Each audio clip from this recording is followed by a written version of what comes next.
매일 커피숍에 들르는 한 남자가 있었는데요. 매우 성격이 괴팍했습니다. 매일 아침마다 6,000원짜리 커피를 주문하면서 바닥에 10원짜리 600개를 뿌리는 거예요. 얼마나 이 주문받는 알바생이 화가 나겠어요. 그런데 하루 이틀도 아니고 며칠 동안 계속 그렇게 하자 알바생이 그 10원짜리 줍다가 너무 스트레스를 심하게 받아가지고 도저히 참을 수가 없다, 머리끝까지 화가 나서 복수를 다짐했습니다. 반드시 복수를 하겠다. 그러던 어느 날, 그날 아침에도 또 그 남자가 찾아와서 6,000원짜리 커피를 주문하는 거예요. 그런데 오늘은 웬일인지 10,000원짜리 지폐 한 장을 내는 겁니다. 알바생이요 속으로 쾌재를 부르며 드디어 때가 왔다, 복수다 하면서 거스름돈이요 외치면서 10원짜리 400개를 힘차게 바닥에 뿌렸습니다. 너도 한번 주워봐라. 의기양양하게 그 남자를 바라보는데요, 그 남자가 물끄러미 그 모습을 보더니 태연하게 10원짜리 200개를 바닥에 더 뿌리며 말합니다. 한 잔 더 주세요. 인사하실까요? 복수는 또 다른 복수를 부를 뿐입니다. 어느 교회에 이런 현수막이 붙어 있더라고요. 용서는 최고의 복수입니다. 복수하려고 하지 말고 용서하는 것이, 우리가 진짜 복수하고 싶다면 용서하는 것이 최고의 복수다. 참 아름다운 말인데 이걸 악의적으로 사람들이 바꿨어요. 뭐라고 바꿨냐면 복수는 최고의 용서입니다. 무슨 말이에요? 나는 절대로 복수하지 않고는 견딜 수가 없다. 당한 만큼 갚아주겠다. 사실 우리 마음속에 다 그런 마음이 있습니다. 나에게 해를 끼치고 잘못하는 사람이 있을 때 복수하고 싶은 마음이 있죠. 그런데 성경은 우리에게 뭐라고 가르치고 있습니까? 로마서 12장을 보시면은요, 한번 읽어보시죠. 아무에게도 악을 악으로 갚지 말고 모든 사람 앞에서 선한 일을 도모하라. 악에게 지지 말고 선으로 악을 이기라. 아멘. 성경은 복수하라고 합니까? 하지 말라고 합니까? 하지 말라 그래요. 원수 갚는 것이 하나님께 있다 그랬어요. 그래서 우리는 악을 악으로 갚는 것은 악에게 지는 것이다. 선으로 악을 이겨야 될 줄로 믿습니다. 그런데 이게 쉬워요, 어려워요? 예배당 안에서는 될 것 같죠? 그런데 실제 우리 삶의 현장에서 나한테 10원짜리 600개 뿌리는 사람 있으면 용서가 돼요, 안 돼요? 안 되는 거예요. 나에게 해를 끼친 사람에게 내가 똑같이 복수하지 않는 것만 해도 어려운데 도리어 그 사람에게 선을 베풀라는 말씀은 너무나 우리가 그대로 하기가 어려운, 지키기 어려운 말씀이죠. 그런데 오늘 본문에 보면 그대로 실행한 사람이 있습니다. 악을 악으로 갚지 않고 선으로 악을 갚은 바로 오늘 본문에 등장하는 요셉이죠. 요셉은 형들에게 죽임을 당할 뻔하다가 우여곡절 끝에 하나님의 도우심으로 이집트, 당시 세계 최강대국의 2인자가 됐습니다. 국무총리가 됐고, 형들은 지금 그를 만나서 이제 요셉에게 절하는 입장이 되었죠. 거기다가 아버지까지도 이제 돌아가시고 야곱의 장례를 치르고 나자 형들이 불안한 거예요. 자기들이 요셉에게 한 짓이 있기 때문에 이제 아버지 장례도 치렀으니 저 요셉이 반드시 우리에게 복수할 거다. 그게 창세기 50장 15절 이하의 말씀 아닙니까? 노란 글씨만 보시면 우리가 요셉에게 했던 그것을 요셉이 다 기억하고 그 모든 악을 우리에게 갚을 것이다. 왜냐하면 형들의 수준은 그 정도 수준이었기 때문에 이제 돌아가신 아버지를 팔아 넘기는 거예요. 아버지가 살아생전에 요셉 너에게 부탁하지 않았냐? 다음 말씀 보면은 요셉 앞에 엎드려서 호소하는 거예요. 아버지가 형들에게 복수하지 말라 그랬으니 제발 우리를 살려다오라고 요셉 앞에 빌었을 때 요셉은요 굉장히 마음이 아팠습니다. 형들은 요셉이 반드시 자신들에게 복수할 거라 생각하고 불안에 떨고 있는데 요셉은 그럴 마음이 전혀 없는 거예요. 창세기 50장 19절 이하를 보시면 당신들은 나를 해하려 하였지만 하나님께서는 그것을 선으로 바꾸셔서 오히려 내가 많은 생명을 살릴 수 있도록 오늘 여기까지 인도하셨습니다. 그래서 마지막 21절 보시면 두려워하지 마십시오, 형님들. 내가 형님들을 잘 공경하겠습니다.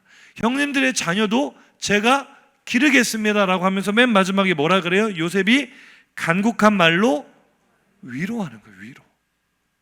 아니 지금 복수를 해도 시원찮은 형들이 얼마나 못되게 했습니까? 17살밖에 안 되는 요셉을 죽이려고 하다가 옷을 벗겨서 구덩이에다 집어넣었다가 그대로 굶겨 죽이려고 했는데 마침 그 이스마엘 상인들이 지나가면서 팔아 넘기잖아요. 그때 요셉이 얼마나 울면서 살려달라고 빌었겠어요. 그 장면은 성경에서 생략되어 있지만 나중에 이 르우벤이 자기 형제들과 옥신각신하면서 그때 그 아이가 그렇게 살려달라고 할 때 내가 그 아이에게 손대지 말라고 하지 않았냐. 그 정황 속에서 우리는 요셉이 얼마나 애절하게 매달렸을지 알 수 있죠. 그런데 형들 얼마나 잔인합니까? 그 요셉을 구덩이에 집어넣어놓고 자기네들은 그 앞에서 밥 먹고 있어요. 밥 먹다가 많은 돈을 받고 요셉을 팔아 넘겼어요. 요셉이 그 일을 생각하면 자다가도 벌떡벌떡 일어날 거예요. 화가 치밀어 올라서. 용서가 안 되겠죠. 그런데 하나님이 원하시는 대로 선으로 악을 이겼습니다. 도리어 간곡한 말로 그들을 위로하는 요셉. 어떻게 그럴 수 있을까? 나도 그렇게 할 수 있을까? 오늘 말씀을 듣는 모든 성도들이 요셉과 같은 자비와 용서가 그 심령에 임하시기를 주의 이름으로 축복합니다. 5월은 가정의 달입니다. 조금 전에 우리 고람대우 중창단이 아름다운 이 가정에 관한 찬양을 해주셨는데요. 오늘 본문에서 다루고 있는 모든 사건의 발단도 사실은 요셉의 개인의 이야기라기보다는 야곱 가정의 이야기죠. 야곱 가정에 있었던 많은 갈등과 문제들, 거기로부터 시작된 이야기입니다. 우리 가정을 한번 돌아봤으면 좋겠어요. 우리 가정에는 어떤 갈등이 있습니까? 가정의 달 화목해야 될 텐데, 더 행복해야 될 텐데 혹시 아물지 않는 상처와 앙금 때문에 가족이지만 앙금을 품고 있는 분들이 계시지는 않습니까? 분노를 품고 용서하지 못하고 있는 가족이 있지는 않습니까? 그렇게 우리가 하나님의 나라를 빼앗기고 있는 것은 아닌지, 우리가 그런 상황 속에서 요셉처럼 그 자신에게 상처를 준 가족들을 용서하고 사랑으로 품을 수 있는 비결이 무엇인지 오늘 말씀을 통해 살펴보려고 합니다. 사실 요셉의 상처는 시간이 지났다고 해서 해소된 건 아니었어요. 아마 평생토록 그 안에 남아 있었을 겁니다. 오늘 본문의 상황은 요셉의 나이가 39으로 추정이 되거든요. 30살에 애굽의 국무총리가 되었고 7년 풍년이 있었고 흉년 2년 차니까 나이가 거의 40살이 된 거예요. 그런데도 요셉의 마음은요, 나이가 40살 가까이 되었고 애굽의 가장 높은 통치자, 실질적으로 왕 빼고는 오늘날 영국 같은 나라에 있잖아요. 왕이 있지만 실질적인 통치자는 국무총리인 것처럼 요셉의 포지션이 그랬어요. 당대 최강대국을 다스리는 실질적인 통치권을 가진 높은 권력을 가진 사람이었지만 요셉의 마음은요, 여전히 두려워하며 떨며 울고 있는 17세 소년의 상처가 그대로 있었어요. 그래서 오늘 형들 앞에 자신의 정체를 처음으로 드러내는 그 순간 요셉은 이렇게 울며 말합니다. 창세기 45장 1절 2절 한번 보시죠. 시작. 요셉이 시종하는 자들 앞에서 그 정을 억제하지 못하여 소리질러 모든 사람을 자기에게서 물러가라 하고 요셉이 큰 소리로 우니 애굽 사람에게 들리며 바로의 궁중에 들리더라. 아멘. 체면도 있고요, 자신의 위치도 있고, 얼마나 그 형들과 재회하는 이 순간 서러움이 복받쳐 오르는지. 이 눈물은요, 깊은 회한과 상처가 담긴 눈물이었고요, 얼마나 크게 통곡했는지 사람들을 다 물려내고 나서 형제들과만 있는 자리에서 엉엉 우는데 그 소리가 온 궁중에 다 퍼질 정도로 요셉이 그동안 살아왔던 그 고통스러운 삶을 꺽꺽거리며 토해내는 순간이었습니다. 요셉이 그 상처받은 심령은요, 저는 요셉이 죽는 순간까지도 다 해소되지 않았다는 생각이 들어요. 요셉의 마지막 유언이 무엇입니까? 창세기 50장 25절을 보면은요, 아마 창세기 기록을 보면 요셉이 형들보다도 먼저 이 세상을 떠나간 것 같아요. 그때 마지막 부탁이 뭡니까? 나는 지금 죽지만, 그리고 당신들도 다 조상들에게 돌아가게 되겠지만 하나님은 우리 야곱의 자녀들인 우리를 이 애굽 땅에 버려두지 않을 것이고 우리의 후손들을 반드시 약속하신 우리 아브라함 할아버지에게 약속하신 그 땅으로 인도하실 것입니다. 그때 당신들은 여기서 내 해골을 메고 올라가야 됩니다. 이 말이요, 유언이라고 하기에는 굉장히 섬뜩하지 않습니까? 이건 요셉의 절규에 가까운 거예요. 무슨 얘기입니까? 요셉은요, 지금까지 완전히 잊혀진 자로 살았어요. 아버지의 기억 속에서, 형제들에게서, 아버지의 집에서 완전히 잊혀진 인생을 살았는데 죽어서라도 나를 잊지 말라는 당부입니다. 나도 야곱의 아들이라는 부탁입니다. 나를 외인처럼 대우하지 말고 나도 야곱의 12아들 가운데 한 사람이니 내 이름도 당당히 약속의 땅에 들어가게 해주십시오. 죽는 순간까지도 그 한 맺힌 절규가 있는 거예요. 나를 잊지 말아달라는. 우리가 요셉의 상처가 얼마나 컸는지 가늠이 되는 부분이죠. 국무총리가 됐다 그래서 그 상처가 씻어지는 게 아닙니다. 권력을 가졌다 해서 잊혀지는 게 아니에요. 요셉은 인간적으로 참 불행한 인생을 살았습니다. 얼마나 외로웠겠어요. 얼마나 고독했겠어요. 그러니 자기 인생을 그 지독한 절망 속으로 처음 밀어버린 그 형들이 용서가 되겠어요? 안 되겠어요? 설교는 듣고 계십니까? 용서가 되겠어요? 안 되겠어요? 안 돼요. 그런데 요셉은요, 형들을 용서했어요. 용서하면서 왜 자신 형들을 용서할 수밖에 없는지에 대한 그 이유를 이렇게 설명합니다. 오늘 본문 5절에서 8절 상반절까지인데요, 정말 중요한 말씀입니다. 한번 읽어보시죠. 당신들이 나를 이곳에 팔았다고 해서 근심하지 마소서, 한탄하지 마소서. 하나님이 생명을 구원하시려고 나를 당신들보다 먼저 보내셨네요.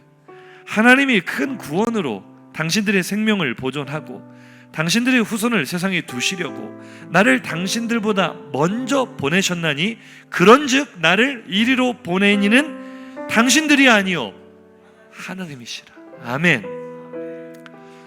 요셉이 아무리 성숙한 인격을 가지고 있었어도요, 형들이 나를 애굽에 파는 바람에 내가 얼마나 고생했는지 압니까? 내가 보디발의 집에서 어떤 일들을 겪었는지 형들은 압니까? 내가 거기서 성실히 일했는데 이 애굽이란 땅이 나를 얼마나 고통스럽게 누명을 씌워 감옥까지 들어가 내가 죽을 뻔했던 것을 형들이 압니까? 만약에 요셉이 이렇게 말했더라면 말하는 중에 그 지난 상처와 아픔과 감정이 다 올라와서 정말 용서하기 힘들었을 거예요. 우리가 그러잖아요. 싸우다가도 부부끼리 싸우실 때도 지금 있는 문제만 가지고 싸우시기 바랍니다. 언제 싸움이 커지죠?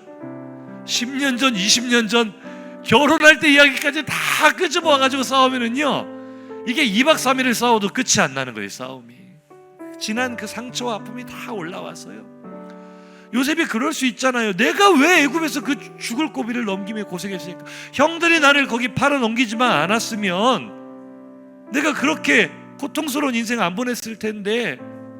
관점이 다른 거예요. 요셉이 이렇게 말을 시작했더라면은요, 말하다가 분노가 치밀어서 여봐라 저놈들 다 옥에 가두고 목을 쳐라 이랬을지도 몰라요. 요셉의 관점은요 분명합니다.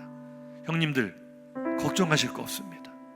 슬퍼하시고 한탄하실 필요도 없습니다.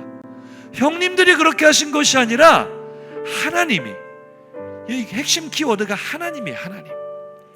내 인생을 그 고통의 구렁텅이 속으로 밀어넣으신 분도 하나님이시오.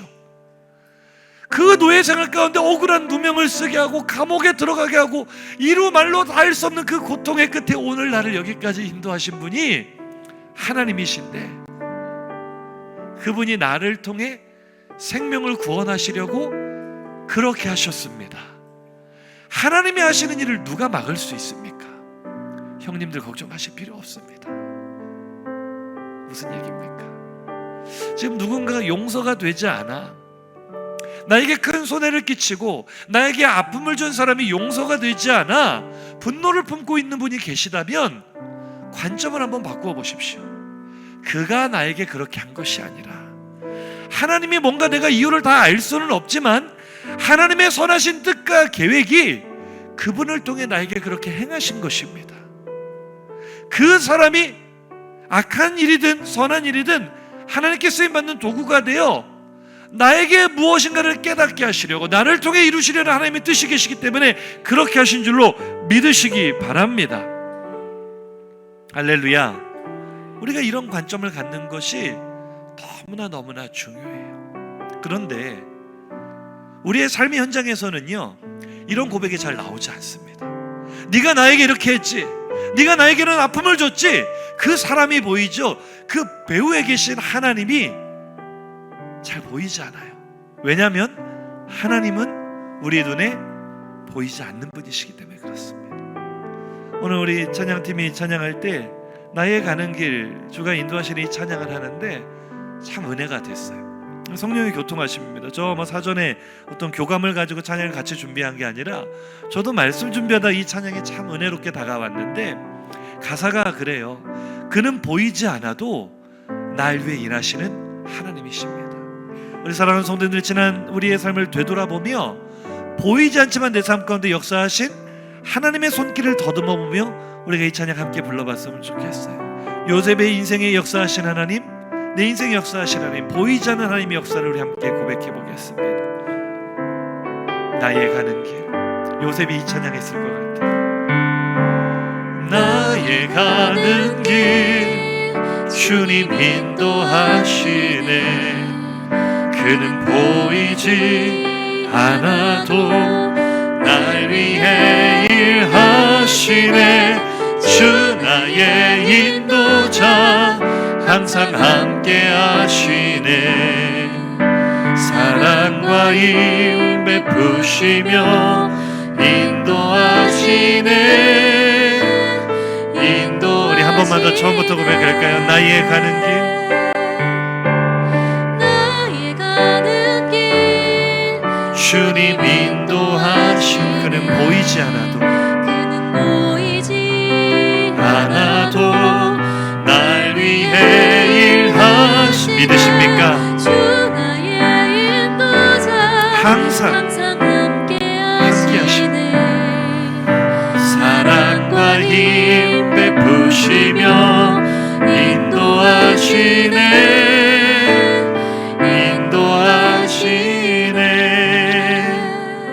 할렐루야. 우리 성도님들의 삶에도 이해하지 못할 고통이 많이 있었을 거예요. 왜 하필이면 나에게 이런 일이 일어나는가 싶은 고통의 순간을 지금 지나고 계시는 분들이 계실지도 몰라요. 그러나 우리는 방금 찬양의 고백처럼 하나님은 내 눈에 보이시지 않지만 나와 항상 함께 하시며 나를 인도하시는 분입니다. 이것이 우리의 믿음의 고백인 줄로 믿습니다. 히브리서 11장 1절은 믿음에 대해 이렇게 설명하죠. 한번 읽어볼까요? 믿음은 바라는 것들의 실상이요 보이지 않는 것들의 증거니. 아멘.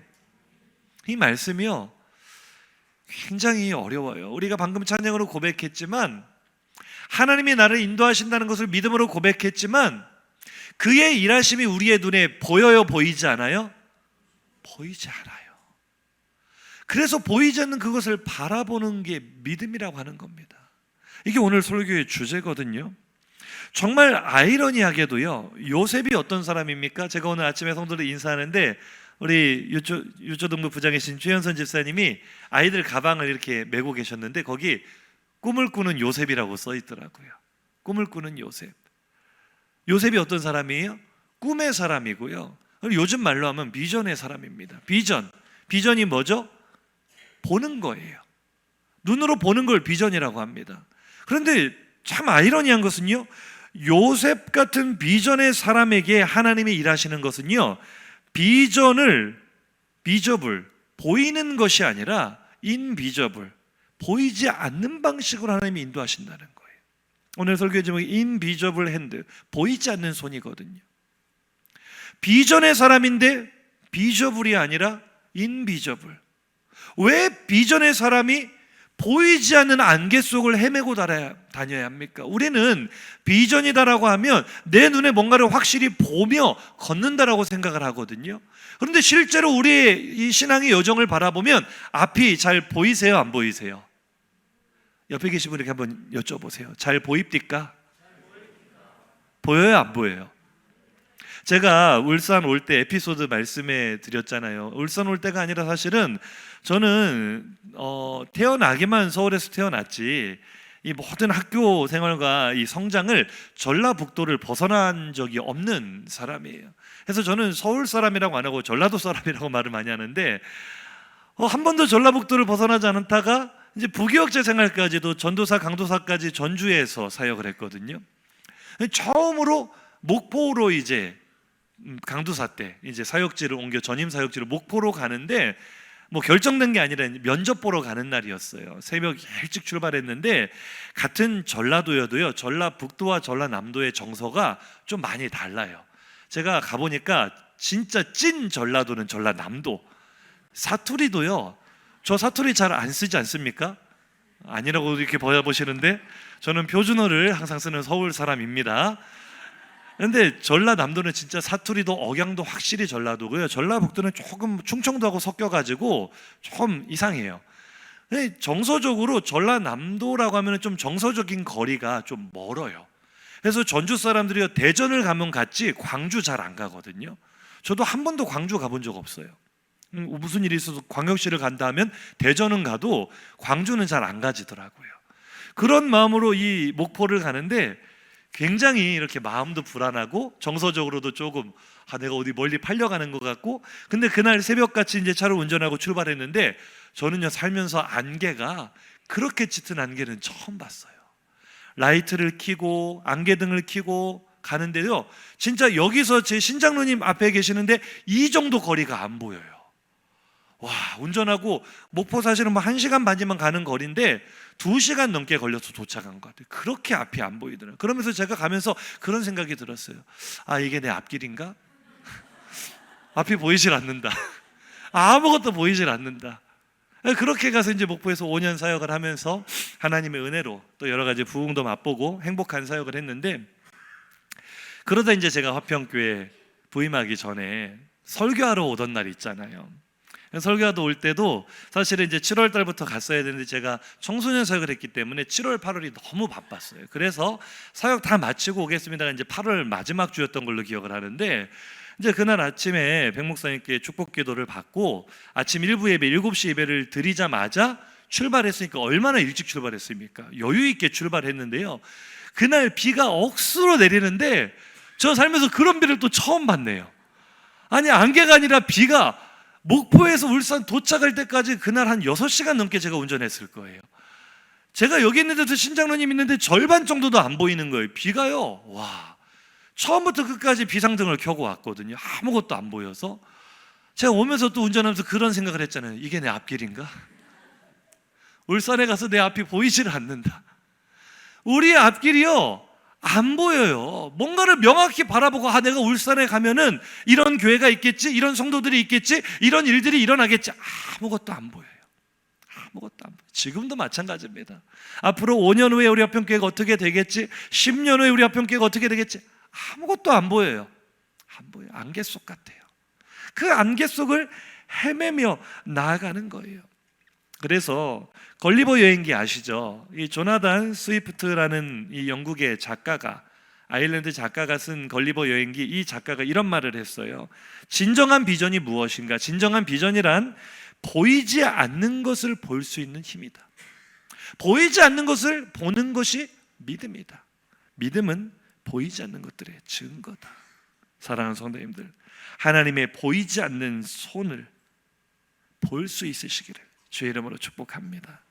사실 오늘 설교의 제목인 Invisible Hand, 보이지 않는 손이라는 것은 많이 들어보셨을 거예요. 경제학 용어거든요. 경제학의 아버지로 불리는 애덤 스미스, 18세기 경제학자인데 사실 이분이 철학자입니다. 그래서 이분이 쓴 책 국부론이라는 책이요, 경제학에서는 바이블로 통해요. 이 책이 경제학의 최고의 교과서인데 여기에 등장하는 개념이 바로 보이지 않는 손이라는 개념이에요.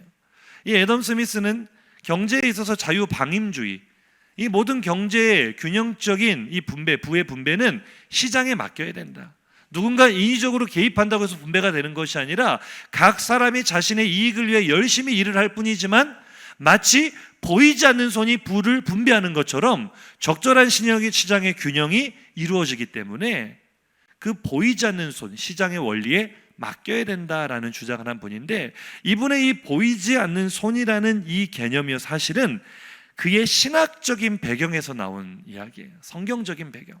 그는 스코틀랜드 개혁교회 출신이거든요. 그의 어머니가 독실한, 우리와 똑같은 칼빈주의 교회에서 신앙생활한 분이었고, 하나님의 손이 우리의 인생 가운데 보이지 않지만 어떻게 역사하시는가를 몸소 체험했던 사람이기 때문에 자신의 신앙적인 배경에서 이 너무나도 유명한 경제학 용어 보이지 않는 손이라는 개념이 나왔다는 거예요. 오늘 그 이야기를 좀 하려고 하는 겁니다. 한번 옆에 계신 분과 인사하시죠. 하나님의 손은 눈에 보이지 않지만 분명히 우리를 인도하고 계십니다. 할렐루야. 하나님의 손이 눈에 보이지 않기 때문에 마음이 답답할 때가 있죠. 괴로울 때가 있어요. 내 안에 분노가 해소되지 않습니다. 하나님에 대한 원망은 점점 커져만 갑니다. 위대한 일을 계획하시고 성취하시겠다는 하나님의 약속은 많이 들었지만 실제 내 삶에서는 어때요? 아무것도 성취되지 않습니다. 아무런 희망도 보이지 않습니다. 아무것도 보이지 않고 점점 더 나의 인생이 꼬여만 간다고 느낄 때 우리는 이사야 선지자의 이 말씀을 인용해서 이렇게 외치고 싶죠. 이사야 45장 15절 노랑 다 읽어보죠. 시작. 구원자 이스라엘의 하나님이여 진실로 주는 스스로 숨어 계시는 하나님이시니. 아멘. 고레스를 통해 이스라엘을 나중에 회복시켜 주실 약속까지 받은 후에 이사야가 한 말이, 물론 하나님은 정말 보이지 않는 배후에서도 이스라엘을 위해 일하고 계시는 분이시군요 라는 희망적인 메시지로 해석할 수도 있겠지만, 그 당시 표면적으로는 도대체 하나님의 일하심이 어디 있습니까? 눈에 보이는 환경은 아직 나라가 망하기도 전이지만 완전히 망조를 향해 가고 있을 때잖아요. 이 나라가 완전히 패역한 길로 행하며 망하기 일보 직전으로 향해 가는데 하나님은 개입하지 않으시니 하나님 내 인생에 숨어 계시는 분 같습니다. 하나님 살아계신 분 맞습니까?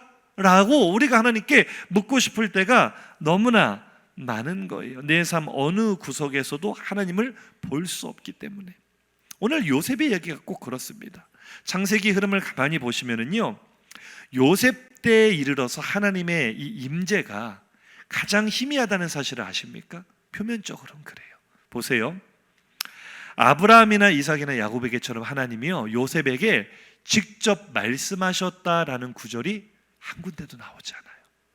아브라함하고는 직접 이야기하시잖아요. 하나님께서 너와 내 자손에게 이 땅을 주겠다. 요셉에게는 하나님이 직접 말씀하셨다는 성경 구절 안 나와요. 우리랑 비슷해요. 하나님의 음성 잘 못 들어요. 그리고 요셉은 일생 동안 어떤 초자연적인 기적을 한 번도 경험해 본 적이 없습니다. 마치 다윗이 골리앗을 이기듯이 모세가 홍해를 가르듯이 그런 기적의 사건이 요셉의 인생에 없었어요. 감옥문이 갑자기 열리면서 요셉이 막 탈출하는 그런 일이 없었다고요. 그러니까 요셉의 인생은 정말 우리가 인간적인 눈으로 보면 한 사람의 성공 스토리로 보이기도 해요. 온갖 그 역경과 고난을 뚫고 이겨내고 마침내 성공한 사람, 그렇게 보이는 이유가 요셉의 인생에 하나님이 어떤 기적을 보여주신 적이 없기 때문에. 더 중요한 것은 이게 핵심인데요, 요셉의 인생에 하나님이 직접적으로 개입하셔서 문제를 해결해 주신 사건이 없습니다. 오히려 요셉은 외면만 당했죠. 요셉이 노예로 팔려갈 때 하나님 어디 계셨어요? 요셉이 억울하게 누명 쓰고 감옥 들어갈 때 하나님 어디 계셨어요? 요셉이 관원장들의 꿈을 해석해주고 그가 복직되었을 때 그가 요셉을 또 까맣게 잊어버리고 요셉에게 배신감만 심어주게 되었을 때 하나님 어디 계셨냐고요. 요셉의 인생을 우리 인간적인 눈으로 바라보면 하나님의 일하심이 보입니까? 보이지 않습니까? 하나도 보이지 않아요. 그러니 요셉이야말로 하나님의 존재와 일하심을 부인하기에 가장 적합한 사람입니다. 내 인생에 하나님은 언제나 나를 외면하시기만 했다. 내 기도를 한 번도 들어주시지 않았다. 내가 그렇게 아버지 집으로 돌아가고 싶었는데 언제나 하나님의 응답은 무응답이었다. 그래서 이런 사람은요, 가장 높은 권력의 자리에 앉게 되면 지금까지 당한 모든 아픔을 내가 다 복수하겠다, 몇 배로 갚아주고야 말겠다, 복수의 화신이 될 수도 있는 거예요. 그런데 요셉은 그렇게 하지 않았죠. 왜냐하면 우리가 지금 표면적으로 살펴보았을 때는 요셉의 인생에 하나님의 손이 보이지 않지만, 하나님이 요셉을 인도하신 증거가 아무것도 나타나 보이지 않지만, 요셉에게는 결코 부인할 수 없는 하나님의 보이지 않는 손길이 있었기 때문에 요셉이 복수의 화신이 되지 않은 줄로 믿습니다. 한번 볼게요. 어떻게 보이지 않는 손이 하나님이 요셉 가운데 역사하셨나. 창세기 37장인데요 15절부터 17절입니다 봅시다. 어떤 사람이 그를 만난즉 그가 들에서 방황하는지라. 그 사람이 그에게 물어 이르되 네가 무엇을 찾느냐. 그가 이르되 내가 내 형들을 찾아오니 청하건대 그들의 양치는 곳을 내게 가르쳐 주소서. 그 사람이 이르되 그들이 여기서 떠났느니라. 내가 그들의 말을 들으니 도단으로 가자 하더라 하니라. 요셉이 그의 형들의 뒤를 따라 가서 도단에서 그를 만난지라. 자, 보세요. 요셉이 지금 출발한 아버지의 집에서 도단까지는 적어도 5일 정도는 걸어가야 되는 엄청나게 먼 거리입니다. 그런데 사실 요셉의 인생의 모든 비극의 출발이 이날이거든요. 이날 요셉이 형들을 그냥 못 찾고 집으로 돌아왔더라면, 굳이 5일씩이나 걸어서 도단까지 가지 않았더라면 요셉이 구덩이에 빠지고 팔려갈 일이 있어요, 없어요? 없어요. 근데 보세요. 아버지의 명을 받고 요셉이 형들을 찾으러 갔다가 형들이 있을 거라 예상한 자리에 형들이 없었을 때 방황했다 그러죠, 요셉이. 그때 마침 한 사람이 나타납니다. 그가 누군지 몰라요. 근데 그가 요셉이 물어본 게 아니라 그가 먼저 물어봐요. 너 여기서 뭐하니? 라고 물어봐요. 이것도 우연이라고 하기엔 참 특이한데 요셉이 말하죠. 제가 제 형들을 찾으러 왔는데 형들이 보이지 않습니다. 이때 마침 그를 만난 그 사람이 하필이면 형들이 간 곳을 정확하게 알고 있을 확률 얼마나 된다고 보십니까? 이게 정말 우연으로 보이세요? 요셉은 형들을 찾으러 갔고 얼마든지 형들이 보이지 않아 거기까지 임무를 완수하고 집으로 돌아와도 되는데 하필이면 거기서 그 사람을 만나. 야, 너희 형들 도단으로 가더라. 도단으로 간다고 했다. 가봐. 그 말을 듣고 진짜 도단으로 갔던 형들이 있어서 형들을 만날 확률. 물론 요셉은 이 만남을 통해 큰 고난을 받기 시작합니다. 그의 인생에 엄청난 풍파가 닥쳐오기 시작합니다.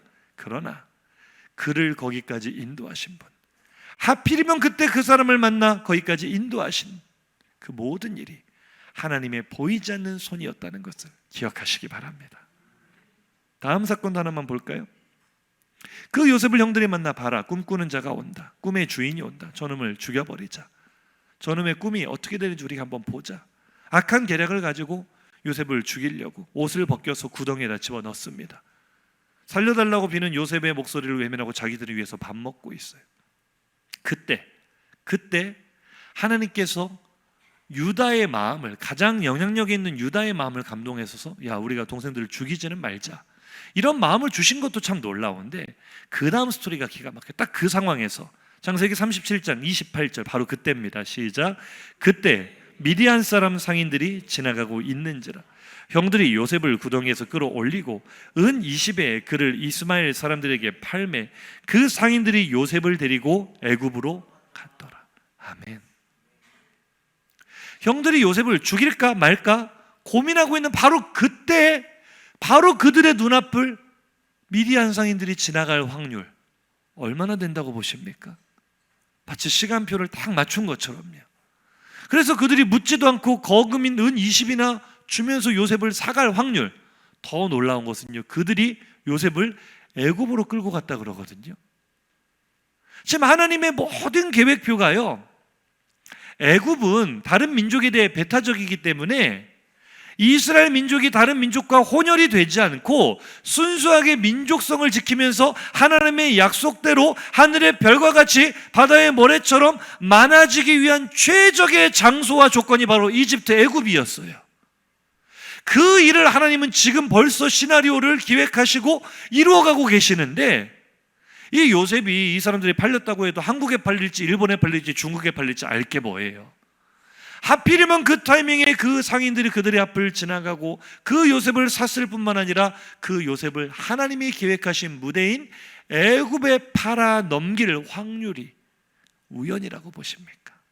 물론 그 일이 요셉에게는 그 당시에는 좋지 않은 일로 보였고 또 다른 고통의 서막이었을 수 있겠지만 이 모든 것이 그의 인생에 배후의 역사하시는 하나님의 손길이었다는 사실을 기억하시기 바랍니다.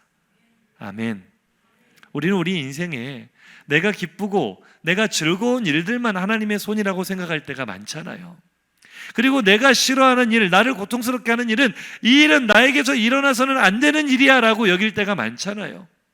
그런데 그게 바로 하나님의 손이라는 사실을 기억하시기 바랍니다. 이유는 몰라요. 아직 알 수 없어요. 이해할 수도 없어요. 우리는 하나님의 시선까지 닿지 않기 때문에 그냥 보이지 않는 것을 믿는 것입니다. 그분의 선하심을 믿는 것이고 그분의 신실하심을 믿는 것입니다. 한 가지만 더 살펴볼까요? 요셉이 누명을 쓰잖아요. 보디발의 아내에게 이놈이 나를 성추행하려 했다. 이런 누명을 썼을 때 요셉의 신분은 이방에서 팔려온 노예입니다. 그리고 그 아내의 남편 보디발은 애굽의 국방부 장관이에요. 노예의 생명 하나 없애는 건 아무 일도 아닐 텐데, 그리고 당시의 법에 따르면은 여주인을 희롱하면 그 노예가 당연히 사형을 당하는 게 법이거든요. 그 요셉을 보디발이 죽이지 않고 감옥에 가둘 확률. 하필이면 그 감옥 속에 애굽의 최고 통치자인 바로 왕의 최측근들이 그 감옥에 들어올 확률 얼마나 된다고 보십니까? 더 놀라운 건 그 두 사람이 동시에 의미심장한 꿈을 꾸고 그 꿈을 요셉이 해몽하고 요셉의 해석대로 그 꿈이 이루어질 확률은 얼마나 되신다고 보십니까? 마지막으로 그 요셉을 그 관원장이 잃어버릴 확률. 창세기 40장 2절에서 3절이거든요. 술 맡은 관원장과 떡 굽는 관원장이 감옥에 들어가는데 하필이면 그 감옥이 어디였다고요? 요셉이 갇혀있는 그 감옥에 이들이 들어가는 거예요. 따라 하실까요? 우연이 아닙니다. 보이지 않는 하나님의 손길입니다. 아멘이십니까? 국무총리가 되기까지, 애굽의 통치자가 되기까지, 형들을 제외하기까지 요셉은요, 자신의 인생 가운데 보이지 않는 손이 나를 이끌고 계시다는 것을 온몸으로 깨닫고 있는 것입니다. 우리도 다르지 않습니다. 내 인생에 지금 기쁘고 즐거운 일이 가득하든 슬프고 괴로운 일이 있든 우리는 형통한 자잖아요. 하나님의 계획 가운데 걸어가는 형통한 사람들인 줄로 믿습니다. 옆에 계신 분을 축복하겠습니다. 당신이 형통한 사람이라면 당신의 삶을 이끌고 계시는 하나님의 보이지 않는 손이 있습니다. 할렐루야. 그 손길을 보이지 않지만 바라보고 있기에 요셉은 말하는 겁니다. 당신들이 한 게 아닙니다. 하나님이 하신 것입니다. 그러니 원망을 해도 하나님을 원망할 것이지 당신을 원망할 것이 아니요. 복수할 이유가 있어요, 없어요? 없는 거예요. 내 인생이 내가 원하는 방향이었든 그렇지 않은 방향이었든 나를 여기까지 인도하신 분이 하나님이라는 것을 깨닫는 순간 우리의 입에서 나오는 것은 은혜입니다라는 믿음의 고백인 줄로 믿습니다. 은혜의 손길이 나를 이끌어 오셨구나라는 걸 깨닫는 사람은요, 더 이상 자신의 권리를 주장하지 않습니다. 원망하지 않습니다. 복수하지 않습니다. 그저 나를 여기까지 인도하신 하나님의 은혜의 손길에 감사하게 되는 줄로 믿습니다. 저는 한 주간 우리가 민수기 말씀 묵상하면서 그런 본문이 있었잖아요. 하나님께서 이스라엘 각 지파에 1000명씩 군인을 선발을 해서 저 미디안하고 싸워라. 미디안에게 원수를 갚아라. 원수를 갚는 분이 하나님이시기 때문에 이렇게 일하시는 분이에요. 이때 미디안과의 전쟁에서 이스라엘이 대승을 거뒀습니다. 그리고 엄청나게 많은 전리품을 가지고 돌아왔을 때 하나님께서 모세를 통해 이렇게 말씀하시죠. 그 전리품을 반으로 나눠라. 그래서 절반은 싸움에 나간 너희가 갖고 절반은 진영을 지키고 있었던 이스라엘 나머지 백성들에게 줘라. 자, 성도님들 설교 듣고 계시죠? 저를 보고 한번 대답해 보세요. 내가 지금 전쟁터에 나가서 그때는 총알이 아니라 화살이 빗발치는 그 전장을 뚫고 목숨을 걸고 전쟁에서 싸워서 이기고 큰 전리품을 가지고 왔어요. 근데 내 옆집에 있는 사람은 전쟁에 나가지도 않고 탱자 집에 자빠져 있었어요. 그럼 내가 가져온 전리품을 나눠줘야 돼요? 안 나눠줘야 돼요? 당연하죠. 아니 우리 그렇지 않습니까? 왜 나눠줘? 왜? 내가 전쟁에 나갈 때 잘 갔다 오라고 인사라도 한마디 해줬냐? 내가 전쟁에 나갈 때 화살이라도 한 묶음 사줬냐? 아무 공로가 없지 않느냐? 내가 얻었는데 내 거지. 이게 은혜를 모르는 사람들의 특징입니다. 지금 내 손에 주어진 것이 이건 내가 얻은 거야. 내가 노력한 거야. 내가 힘써서 얻은 나의 소유라고 생각하는 사람은 절대로 이것을 다른 사람과 나누지 못하고 나누라고 하면 화를 내는 거예요. 근데 그들은 순순히 그것을 나누었습니다. 왜요? 이것은 우리의 힘으로 얻은 것이 아니요 하나님께서 우리에게 주신 승리이기 때문에, 하나님께서 선물로 주신 은혜이기 때문에 나눌 수 있는 거예요. 근데 나누는 것 정도가 아니라 더 놀라운 것은요, 이 군대를 통솔했던 지휘관들이 먼저 모세에게 나와 이런 말을 합니다. 우리가 이 절반을 명령대로 나눴을 뿐만 아니라 우리가 하나님께 더 드리고 싶은 게 있습니다. 이게 지금 민수기 31장 48절 이하의 말씀이거든요. 48절 첫 번째 한번 띄워나 보세요. 이들이 이런 말 하는 거예요. 우리는요, 하나님, 절반 나눈 건 당연한 거고요, 우리에게 가진 목 중에서 가장 값비싼 금부치들은 다 하나님께 더 드리고 싶습니다. 왜 그래요? 한번 읽어보시죠. 시작. 군대의 지휘관들 곧 천부장과 백부장들이 모세에게 나와서 모세에게 말하되 당신의 종들이 이끈 군인을 계수한즉 우리 중 한 사람도 충나지 아니하였겨. 아멘. 이들이 하나님이 절반을 나눠라 하실 때 순순히 나눌 수밖에 없었던 이유, 이순신 장군도요, 세계 역사에서 지금까지도 추앙받고 있는 전쟁 영웅이거든요. 일본이 이순신 장군을 연구하고 영국이 이순신 장군을 연구해요. 어떻게 하면 저렇게 기가 막힌 용병술로 아군의 피해를 최소화하고 적군을 전멸시킬 수 있는가? 지금까지도 세계 전쟁사에서 미스테리 같은 신화적인 인물이 이순신 장군이에요. 그런 이순신 장군도 사상자는 적었지만 항상 전쟁 때마다 나왔어요. 그런데 이스라엘에서만 12,000명이 동원된 큰 전쟁 전투에서 적군은 점멸을 당했는데, 이게 해전도 아니고 지상전이거든요. 해전은 그런 일이 혹 가능하다 할지라도 지상전에서 이건 말이 안 되는 겁니다. 역사상 전무후무한 일입니다. 우리 편은 단 한 명의 사상자도 나오지 않았다. 지휘관들이 제일 먼저 깨닫는 거예요. 보이지 않는 하나님의 손이구나. 우리의 실력으로 싸워서 얻을 수 있는 승리가 아니구나. 그러니 자발적으로 우리 생명의 속전입니다. 하나님 앞에 드릴 수 있는 것, 하나님의 보이지 않는 은혜의 손길을 바라보는 사람들의 특징인 줄로 믿습니다.